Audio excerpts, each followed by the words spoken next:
The Clockwork Robbers. The first time I heard them, I thought it was the pipes. A rhythmic ticking echoing through the walls at exactly 2 a.m. sharp. Consistent. Human.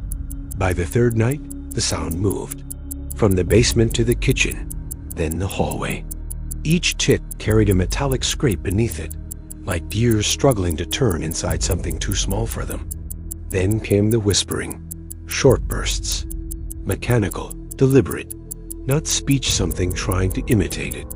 My dog whimpered every time the noise started, ears flattened, tail stiff.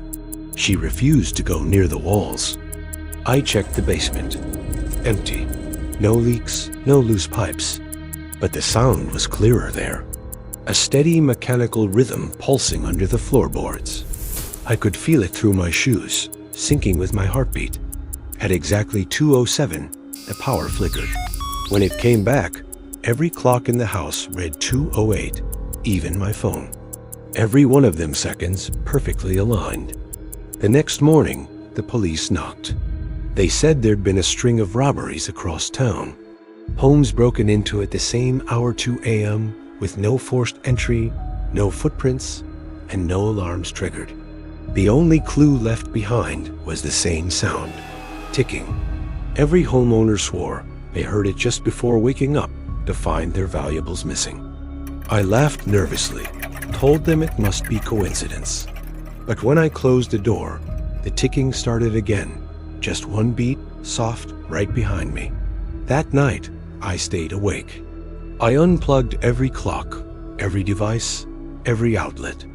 Midnight passed. Then 1. Silence. At 2 o'clock, the ticking returned. But this time, it came from outside. Through the blinds, I saw 3 figures walking down the street, perfectly synchronized. Each wore black coats that glistened faintly, faces hidden by brass masks shaped like clock dials. Their hands moved in jerky, rhythmic motions exactly like mechanical puppets. They stopped at each house, pausing at the door, heads tilting in unison. The middle one would raise its hand, twist something invisible, and move on. No sound, no alarms, just ticking. When they reached my yard, I froze. My motion light clicked on, flickered twice, then died completely. The figures stood there, heads twitching side to side, brass masks catching faint glints of moonlight. I backed away slowly. My heart pounded louder than the ticking. Then, without warning, all 3 turned toward the same direction my window. They hadn't seen me move. They'd felt me. The middle one raised its arm. I swear I saw gears under the sleeve. The elbow turned too far, rotating backward before locking into place. The ticking grew louder. When I blinked, they were gone. No footsteps, no noise. Nothing but a faint metallic hum left in the air. The next morning, every clock in the house was 5 minutes ahead. I tried setting them back, but they ticked forward again. My phone time adjusted itself automatically 5 minutes too fast. Then I got a text message from an unknown number. Reset not permitted. I dropped the phone. The text deleted itself instantly. By the 4th night, I boarded the windows. I unplugged everything. I stayed in the dark, waiting. The ticking started earlier 1:47 this time. I crept to the hallway. My front door lock clicked on its own. Slowly. Precisely. Each tumbling pin made a mechanical clink. I whispered, "Who's there?" The answer came through the vents, perfectly timed. Maintenance. The doorknob turned halfway. I ran to the back room, heart hammering. The sound of gears filled the house, whirring faster, sinking with every breath I took. The air smelled faintly of oil and copper. I turned on my phone camera and pointed it at the door. The screen glitched immediately, pixels flickering like static snow. For a split second, it showed something impossible, a brass mask looking directly through the screen at me. The door opened. 3 of them stepped inside. The first was taller than any person I'd seen. The second carried something like a toolbox. The third turned its head toward my reflection on the phone screen. They moved in perfect unison. Each step was accompanied by the faint clicking of hidden gears. Their fingers were metallic, jointed, turning in small, efficient motions. I tried to speak, but the taller one raised a finger to its mask.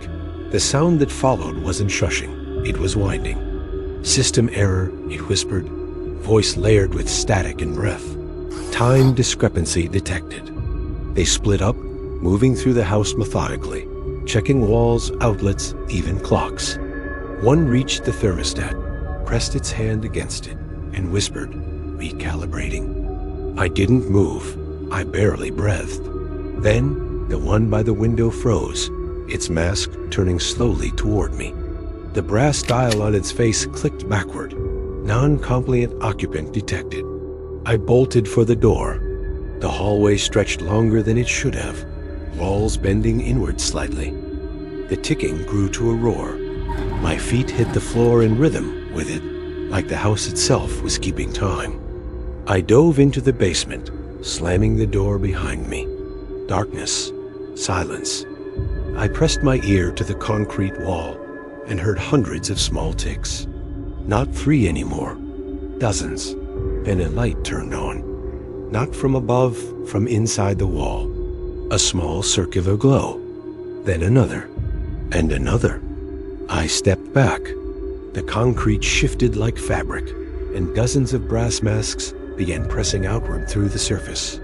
Their ticking merged into one pulsing mechanical heartbeat. The air turned cold. My phone buzzed in my hand. One final text appeared on the screen. Synchronization complete. Then every mask stopped moving. The lights behind them dimmed, one by one. Silence. I thought it was over, until I checked the time. It was 2:08 again. Every clock in the world could have been broken right then, and it wouldn't have mattered. Because when I looked at my reflection in the black phone screen, I saw the brass mask staring back. The hands on its dial ticked forward, perfectly in sync with my pulse. If you ever hear ticking where there shouldn't be any, lock your doors, smash your clocks, and pray you're not on the list. And if you want to see what else hides between seconds, open the horror box and subscribe. Because the Clockwork Robbers don't just steal things, they take your time. And one day, you'll run out. The Pajama Puppeteers. It began with laughter in the hallway, soft, muffled, like children playing under blankets. But there were no children here, just me and the sound of something brushing the walls as it passed my door. The next morning, my kitchen was different. Chairs rearranged in a circle, spoons balanced on their handles, ribbons tied around the cabinet knobs. My first thought was a break-in, but nothing was stolen. Every night after that, it escalated. Whispers behind doors, footsteps on carpet, the same faint laughter, always around 3 a.m., always fading just before I could trace it. I called maintenance, thinking maybe air vents or pipes were the cause. They found nothing, but the worker paused, staring at the corner of my ceiling. There was a ribbon tied around the smoke detector. He didn't put it there.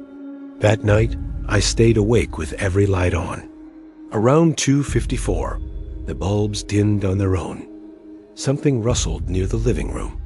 I grabbed my phone and crept closer. The smell hit first, old fabric and dust, mixed with something sweet like children's perfume. Then movement, a large slumped shape in the middle of the floor. I blinked, and it shifted. It wasn't one shape. It was 3. They wore oversized pajamas that hung loose like sacks. Stitched faces smiled crudely across the hoods, mouths sewn crookedly, button eyes glinting in the light. Each figure's proportions were wrong. Too long in the arms, too short in the neck. They didn't speak, they hummed. A slow, tuneless hum that vibrated in my chest. When I tried to scream, the one closest to me tilted its head. The stitched mouth stretched slightly as if responding, but the fabric never broke. Then it turned, whispering to something that wasn't there. "Your turn?" It said softly, but its mouth didn't move. A voice behind me replied, though I was alone. I stumbled back, heart hammering. The figures began to move in jerky motions, swinging their long arms, bumping into furniture. It wasn't random. It was choreographed, like some childish game. They rearranged the chairs again. They stacked plates, moved frames, untied my shoelaces. Every action small, absurd, terrifying because it made no sense. When I turned on the flashlight, the room was empty. Nothing but ribbons left behind, hundreds of them tied to every handle and knob in the house. By sunrise, the ribbons were gone. I told the police. They said I was dreaming, but I showed them the marks on my wrists where the ribbons had been tied. The officer stared for too long before leaving. That night, I tried filming again. I placed my phone on the counter, light facing the hallway. The footage showed nothing but stillness until the last 3 minutes. The figures appeared without entering. They were just there, in the middle of the room, heads twitching, ribbons dangling from their sleeves. Then one of them reached toward the camera. The video ended abruptly. When I checked the footage again, my reflection appeared behind the figures, smiling, wearing the same stitched pajamas. I smashed the phone. Sleep became impossible. Every night, I heard the humming again. It moved from room to room. A lullaby gone wrong. A sound meant to soothe but made to terrify. Then one night, they spoke clearly. "Do you want to play?" It came from inside the walls. I answered without meaning to. No. The lights went out instantly. In the dark, the fabric rustled again. Soft footsteps on carpet. My bedroom door creaked open an inch. Then something slid under it. A ribbon tied into a perfect bow. When I picked it up, the humming stopped. Silence so complete, it felt alive. I waited, holding my breath, praying I'd imagined it. But the next morning, the message was clear. Every door in the house was tied shut with ribbons. Inside each loop, tiny childlike scrawls marked the fabric. Tag, you're it. I moved out that day. I didn't take anything but my clothes. The police did another wellness check weeks later. They found the apartment spotless, except for one thing.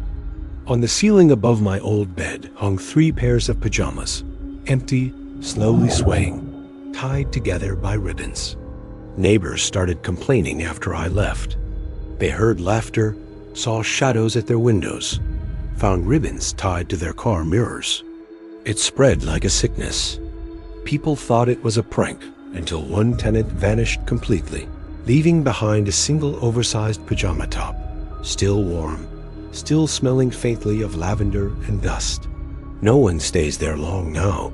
The building sits mostly empty. But at night, the motion lights still flicker, and if you listen close, you can hear the faint hum of fabric brushing against itself. Some say they're not burglars, not human at all, just old playthings brought back to life, moving through homes like forgotten children searching for attention. If you ever wake up to ribbons tied around your door handles, don't tie them, don't speak, don't move. They'll think you're still playing. And if you want to know what happens when you play too long, open the horror box and subscribe. Because the Pajama Puppeteers always find someone new to invite. And when it's your turn, you won't hear laughter. You'll hear sewing. The Plague Painters. It started on a Wednesday night when the Petersons woke to the sound of dripping inside their living room. It wasn't water, not exactly. The sound was too thick, too heavy, like paint sliding down a wall. When Mr. Peterson went downstairs, he saw 3 figures standing in the dark. Their faces were hidden behind antique plague doctor masks, the long, beak-like ones you'd only see in museums or nightmares. They didn't move as he entered. Each of them held a dripping brush. Black paint rolled off the bristles, soaking into the carpet. Behind them, the entire wall was covered in smeared handprints. The smell of oil and something sour hung in the air. One of them tilted its head, the bird mask squeaking faintly as if it had bones underneath. The eyes of the mask glistened weightly. Not glass, but something organic. Mr. Peterson shouted, grabbing a lamp. The moment he did, the figures stepped backward, perfectly in sync. They pressed their palms flat against the wall and seemed to melt into it. The sound of dripping stopped instantly. When police arrived, they found only a black stain and half a dozen red fingerprints belonging to no one in the house. The walls themselves felt damp, as though breathing. By morning, the neighborhood was talking. Cameras caught nothing but static. The Petersons moved out by the weekend. No one blamed them, but that house didn't stay empty for long. The next family thought it was just local rumor. Bored kids, maybe a prank, but they heard it too. The dripping, the low muttering in a language too fast to follow. On their third night, their baby monitor came alive with whispers and a gentle rhythmic tapping, as if someone were stirring paint. When they checked, black streaks crawled across the nursery wall, forming shapes that looked almost human. By the fourth night, the streaks became handprints again. Always 3, always fresh, always wet. Neighbors began reporting strange figures in the alley. People wearing long black coats, carrying brushes and small tins of paint, moving slowly through yards, leaving no tracks in the frost. One man followed them. He never came back. They found his car the next morning, parked near the Peterson house. Inside, the seats were covered in black handprints, and the windshield was coated in a layer of wet, oily paint from the inside out. He'd written something on the rearview mirror with his finger. Only one word, painted. After that, the whole block went quiet. No trick-or-treaters, no dog walkers, no porch lights.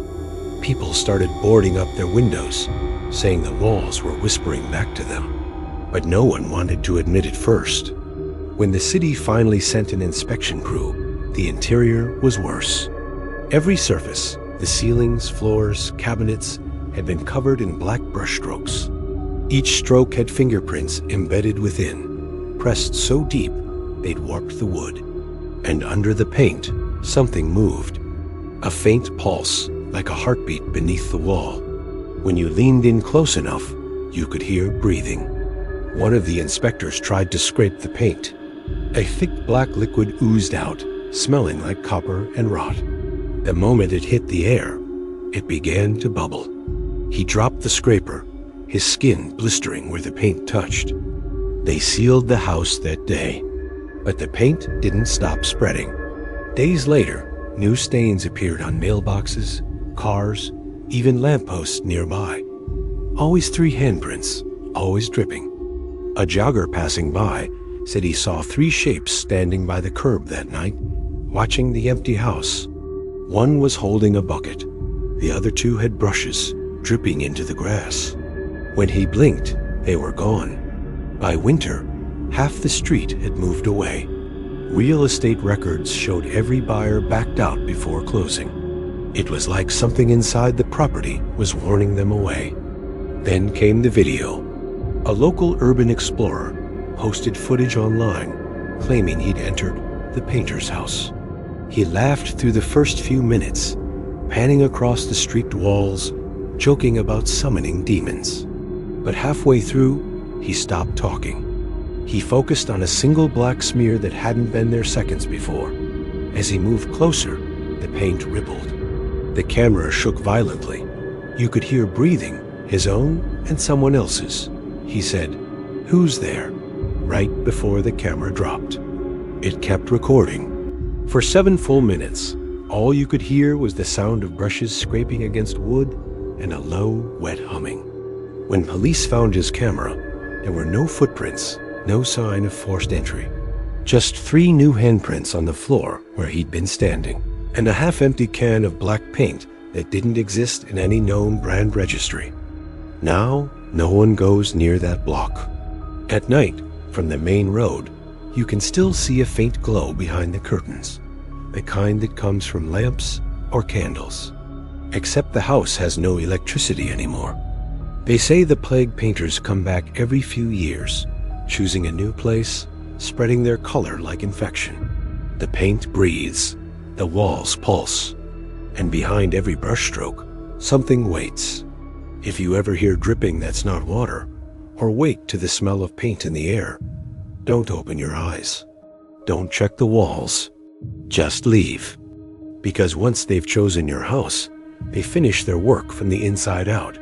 And if you've made it this far, maybe they'll pass your door tonight, or maybe not. Either way, you'll want to stay close to halfway dark. The walls aren't the only things watching. The Paper Bag Choir. It started one night at the old laundromat on Cypress Street. No music, no chatter, just the soft whine of spinning machines and the buzz of a single flickering light overhead. Tom, the night attendant, had seen weird things before. Junkies, break-ins, people washing one pair of socks at 3 a.m. But this was different. This was quiet in a way that made the air feel wrong, like everything was holding its breath. He first saw them in the reflection of the glass door, a group of 6 figures standing across the street. Their heads were covered in paper grocery bags. Every bag had 2 eye holes, jaggedly torn, uneven, handmade. They weren't moving, just standing there, watching. Tom blinked, and the reflection flickered. When he turned around, they were gone. He told himself it was nothing. Tired eyes, long shift. But when he looked back, one of the dryers had stopped spinning on its own. He went over to check. Inside the machine was a paper bag, perfectly folded, sitting on top of the wet clothes. It was bone dry. He didn't touch it.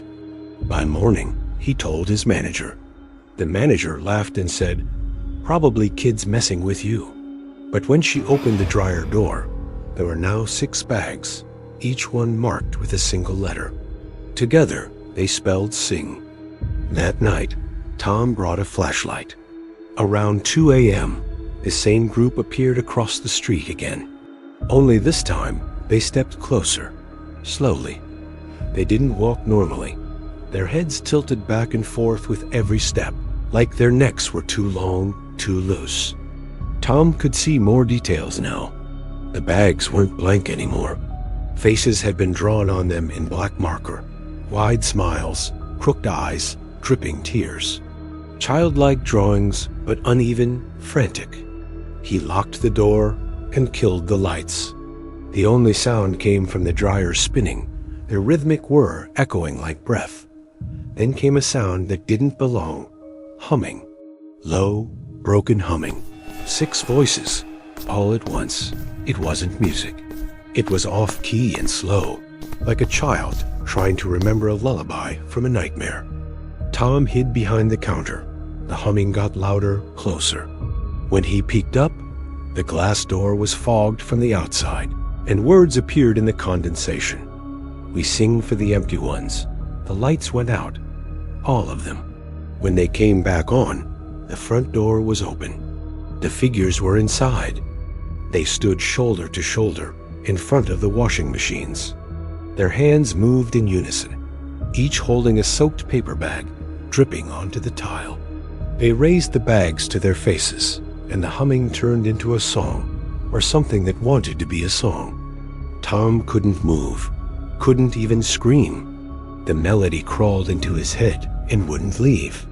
He swore the sound was echoing from inside the walls, not their throats. Then, as suddenly as they'd appeared, the song stopped. The figures lowered their arms and turned to face him. Water poured from the holes in the bags, dark and thick. One stepped forward, dropping its bag to the ground. There was nothing beneath it.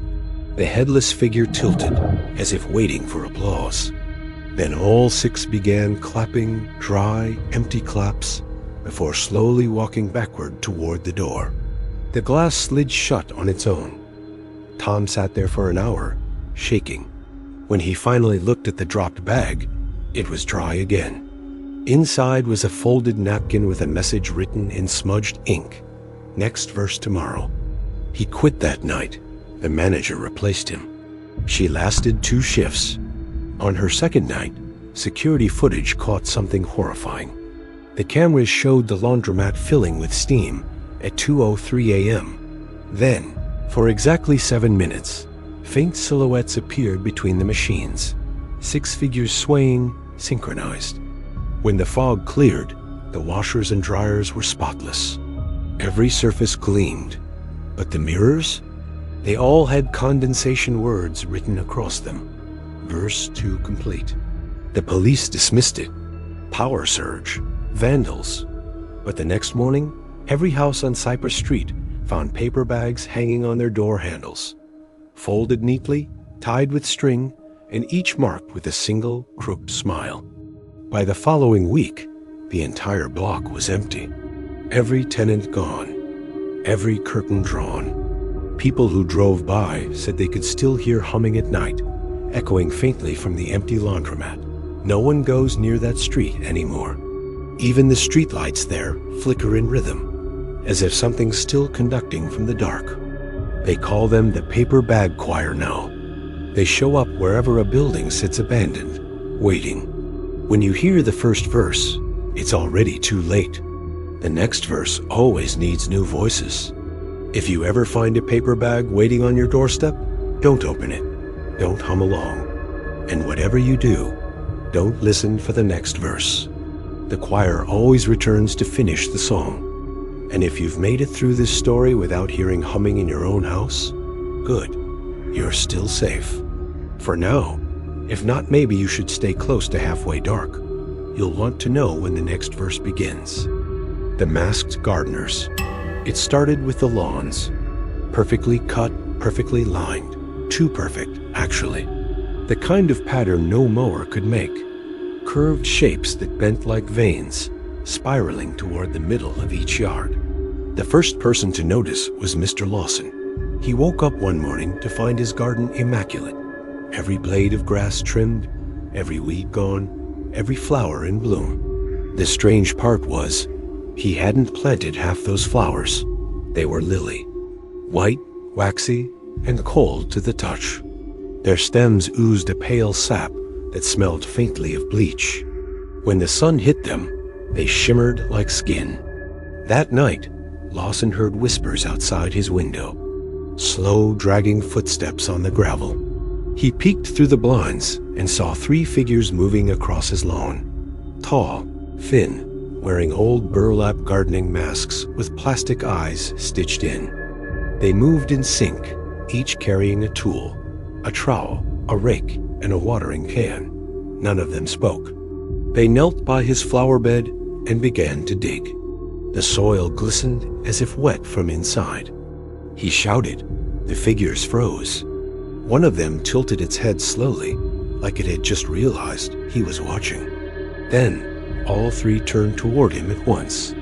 The sound that followed wasn't human. A long, wet inhale, like soil breathing. By the time police arrived, the lawn was untouched again. The flowers were gone.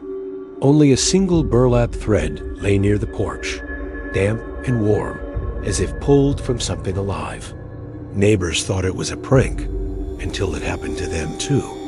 Perfect lawns overnight. Fresh mulch that steamed in the cold. New flowers no one planted, growing from places where nothing had ever survived.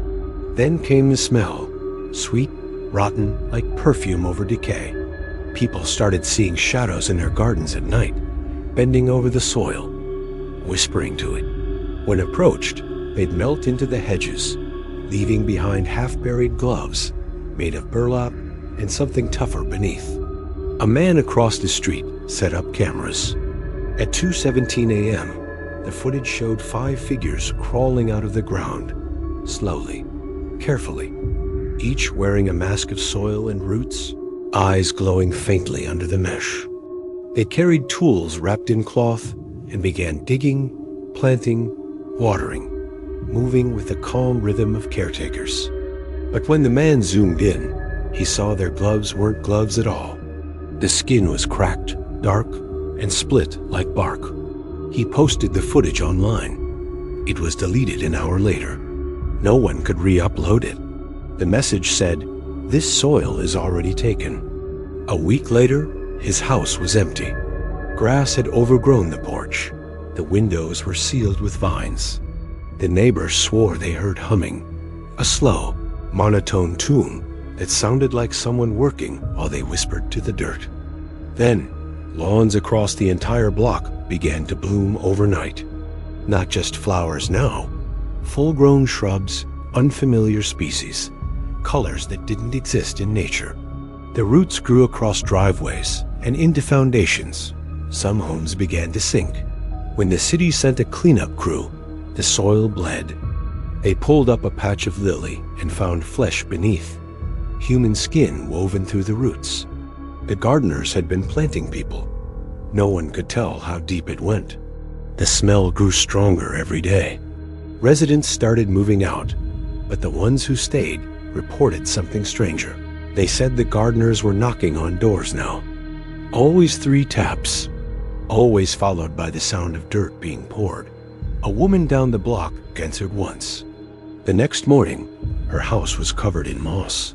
You could still see her silhouette pressed against the window, arms out, like she was trying to get out before it sealed shut. Police tried burning one of the gardens. It grew back overnight. The fire itself stopped at the property line, curling away like it had hit something sacred. Now, the neighborhood's gone, overgrown, silent. Every once in a while, you can see lights moving beneath the brush, like lanterns being carried by something that still walks the gardens, tending to their crop. If you drive by, you might smell the bleach-sweet air and think it's just the flowers. But if you listen closely, you'll hear the whisper of metal in the soil, tools scraping, water pouring.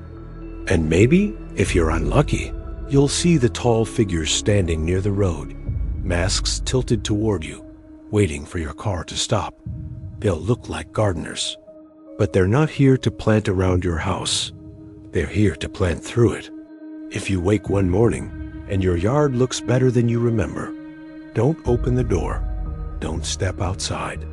The roots have already found you. And if you can still hear humming from the soil, maybe stay close to halfway dark. You'll want to know when the next neighborhood blooms. The carnival suits. They came on nights when the air felt wrong, too still, too heavy, like the city itself was waiting for something to happen. The first sighting came from a woman named Claire, who lived on East Monroe. She said she heard music outside her apartment around midnight, faint carnival music, the kind that warbles through old speakers, slowing and speeding like it's alive. When she looked through the blinds, she saw a man standing on the sidewalk wearing a red and yellow jester suit. He wasn't moving, just swaying slightly, holding what looked like a balloon. Except the balloon wasn't floating. It was dragging on the ground. The next morning, police found tire tracks, confetti, and something that looked like sawdust mixed with blood near the curb. Claire moved out 2 days later. Then the music came back. This time, it wasn't just one. A group of 5 figures appeared on Monroe Street, each dressed in different circus attire. One a ringmaster, one a clown, one a contortionist in striped silk, one a mime, and the last, a tall man in a golden suit with a cracked porcelain mask. Neighbors said they didn't speak. They just walked slowly down the street, stopping under every streetlight to perform strange, jerky movements, like rehearsing a show for no audience. Then, as the clock hit 3:03, they all turned and pointed at the same house. The house was empty by morning. No one saw what happened to the owner. The furniture was overturned, and the walls had long red smears like someone had brushed against them in haste. On the living room wall, written in sawdust and glitter, were the words, "The carnival is home." Police patrols increased, but the reports didn't stop. Residents began hearing footsteps on their roofs, balloons knocking against their windows, laughter in the hallways. The carnival music always came first. One night, a local delivery driver caught them on dashcam. The footage showed 5 figures standing in the middle of an intersection, all facing the camera. The clown waved slowly, its arm bending too far backward. The mime mimed knocking on glass, the dashcam lens, and smiled with teeth drawn on its mask. At 0:59 in the footage, the camera cut to static. When it came back, the driver was gone. The van door was still open, the radio still playing a warped version of Pop Goes the Weasel. The police sealed the street off. They called it vandalism, a coordinated prank. But a week later, the same music played outside precinct headquarters. Every camera malfunctioned for exactly 9 minutes. When the footage returned, there were red and yellow handprints smeared across every lens. After that, the carnival suits were seen all over the city, sometimes in the distance, sometimes closer than you'd expect. Always at night, always standing beneath flickering lights, as if waiting for applause. One night, a man named Greg came home late and found confetti in his hallway. It led to his living room. On his TV, which he swore had been unplugged, a static-filled image played. A man in a jester costume waving at the camera. The figure pointed at Greg, then at the screen, and held up a single finger. One night, Greg didn't sleep. He called the police, locked every door, covered his windows. When he checked his phone at 3:03 a.m., he had 6 missed calls from an unknown number. The voicemail was only laughter. By sunrise, Greg's door was wide open. His house was empty. His phone was found on the couch, recording. The footage showed Greg sitting perfectly still on the floor while carnival music played. At the end of the video, someone off-screen whispered, "You're part of the show now." That whisper wasn't Greg's voice. Since then, reports spread citywide. Carnival suits appear at random, in alleys, parking lots, quiet suburbs. They never run, never chase. They just watch and wait. Some say they pick homes to perform in. Others say the show never ends. The newest rumor is that they travel in a black moving truck with no markings. If you see it parked on your street with balloons tied to the bumper, close your curtains. Don't answer knocks, no matter how polite. Don't follow the music. It always leads you out, never back. A survivor from one of the early incidents, a security guard, said something strange before he quit his job. He said he saw inside the truck once. It wasn't full of props. It was full of mirrors. Every mirror showed him wearing a different suit. They say if you made eye contact with the carnival suits, you'll start to see confetti in your own home. Then balloons. Then the music. That's how the show starts. You become part of the audience, or part of the act. If you ever hear that faint calliope tune drifting through the night, turn off your lights and stay still. The carnival doesn't like attention. They just want someone to watch their act until the curtain falls. And if you've been hearing music lately, maybe you should stay close to halfway dark. You'll want to know when the carnival picks its next street.